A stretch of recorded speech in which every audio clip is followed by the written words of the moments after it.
Why is it so important for city governments to be represented here at the DNC?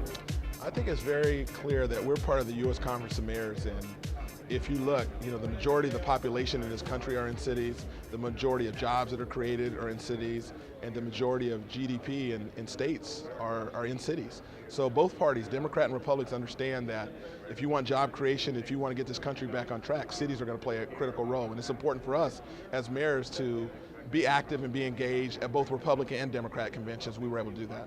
How do city governments make this country a better place to live in?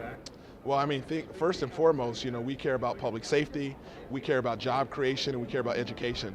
You can't have a great city without, great public schools. That's going to be important. When you talk about infrastructure, you talk about roads and bridges and highways, but it's also a way that we create jobs. So that's one of the things that we're pushing.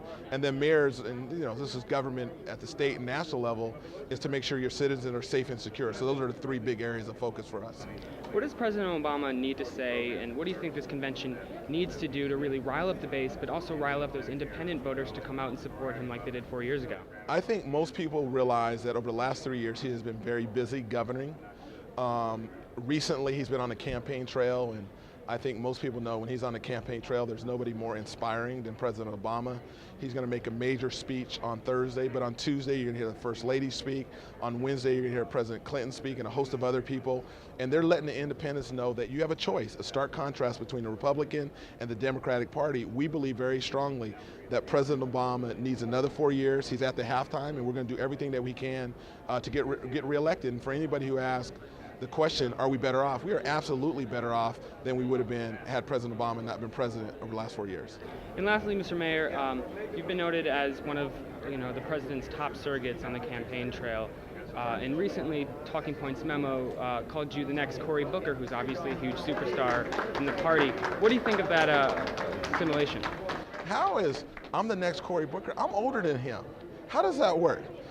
Cory's a rock star in the Democratic Party, and I think what you're probably hearing is there's a new generation of Democrats that are coming up, and I'm in that. I'm my mid-40s, and we want to do everything that we can to make this a broad tent party.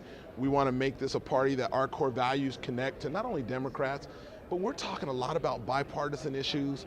We want to be in the middle. We want to get as many people as we can, and it doesn't matter to us if you're a Democrat or Republican. We've got to talk about real issues to move the country forward, and unfortunately what's been happening in Washington for far too long has not been productive. So it's an honor to be mentioned in the Cory Booker sentence. All right, thank you, Mr. Mayor.